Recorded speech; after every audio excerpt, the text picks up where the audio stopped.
Unlock your potential with a comprehensive suite of investing tools and expert education with GammaEdge. Start your free 14-day trial today. When we separate the left-hand plane and the right-hand plane, we've established and through the 3D charts in the net delta, net gamma, net charm, net vanna charts, we put a tag on what's dominating the conversation on the left hand or the right hand side. And what if there's a state where one or both of those planes, the left hand plane being below spot price and the right hand plane being above spot price, there's a condition where the out of the money puts or out of the money calls will collapse over time, right? Just due to out of the money for a 0 DTE. By the end of the day, the delta is 0, right? It's collapsing by definition. An out of the money option collapses to 0. If you're a call, you're collapsing from a positive delta down to 0. If you're a long put, you're collapsing from a minus delta, a negative delta towards 0. And so for the opposing side of that, right, so on the left-hand side, just as an example, we have out-of-the-money puts and we have in-the-money calls. So if you start the day, the scenario is this. You start the day with, say, the left-hand plane being an out-of-the-money put-dominated type thing. And as you walk through the day, the out of the money, again, this isn't obviously reflecting any of the intraday action, but let's just wipe that off the table for right now and stay with the concept here. As you walk through the day, what's happening to the deltas on those out of the money puts? This is a live question. Put you on the spot. The delta on the out of the money puts is going down because they're losing value. Exactly. Yeah, exactly. So the deltas are decreasing on an out-of-the-money option, and for the puts, they're collapsing from a negative value towards 0. Why that's important? What's happening to co-located at that same strike below spot price? Again, still in the left-hand plane, we have in-the-money calls. What's happening to those in-the-money, with the delta on those in-the-money calls? Same question. They're moving towards 1. Right. So you can imagine in aggregate that there is a balance point sometime in the session where, and there has to be, right, where the out-of-the-money puts collapse in aggregate. So all of the deltas below us, if you were to sum all those deltas times the OI, there is a point where all of those deltas from the puts, which are collapsing, will now equal all of the call delta that is increasing. So far, so good? Check that block. You can visualize what I'm talking about? Yes. Okay. So then once that transition starts to occur, it's almost impossible to violate. Now, the strike levels are going to be whatever they are, and they're, the gamma is going to play a role, and all of that.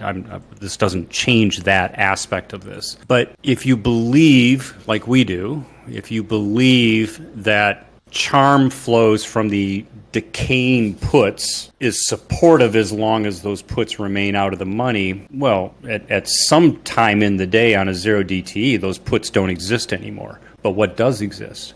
The calls for the same 0 DTE. So there's a transition point. And now you've got those calls, which are in the money, and now they are even bigger than the decaying puts. So that we believe that transition point almost seals the fate of what's happening underneath us as well as what's happening overhead. The structure becomes, the way I describe it, and what I'm writing in a little white paper write-up, is the structure becomes pinned, because the only way to overcome that would be to add more out of the money puts at a pretty high rate to overcome the in-the-money calls, again, pounding those in-the-money call aggregate, or what I call the integral of that, pound that back into where the out-of-the-money puts are dominating.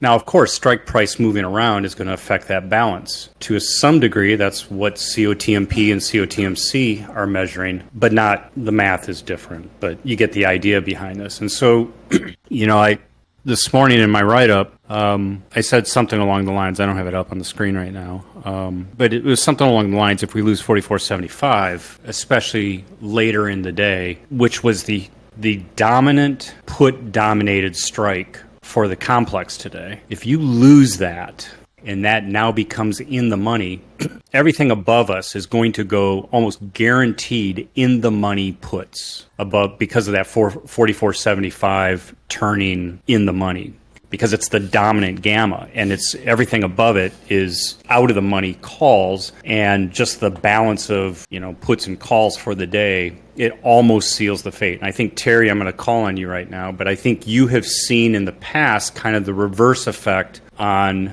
the upside when we've described this. When you take out, say, plus GEX, we continue north running. Why?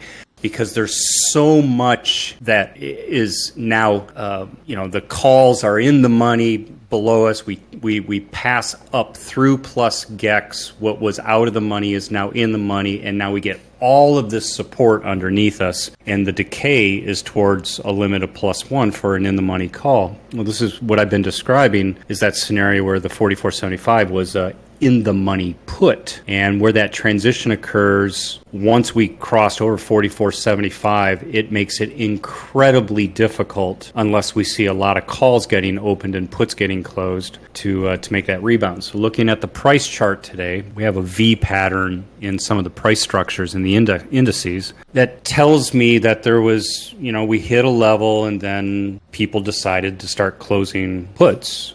And that's what caused that reversal up. Now, we didn't get enough to overcome, I believe. I can't prove this, but I don't think we had enough to overcome the in-the-money dominance of that right-hand plane. And that's why we stayed under the 44.75. And that's why I said in my morning notes, we become trapped because it's the largest strike. We're below it. And when it occurs later in the day, it's almost, you're off the cliff. There's nothing you can do about it. We would need one heck of a linear up rally in calls being added and puts being closed in order to do that. And frankly, there was no impetus that I saw today to have a whole bunch of puts being closed.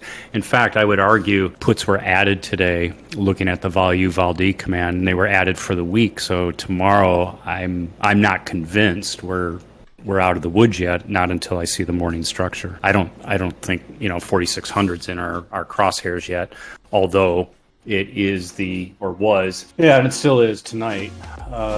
It is still plus GEX for the SPX complex. So we'll see how things rattle out tomorrow.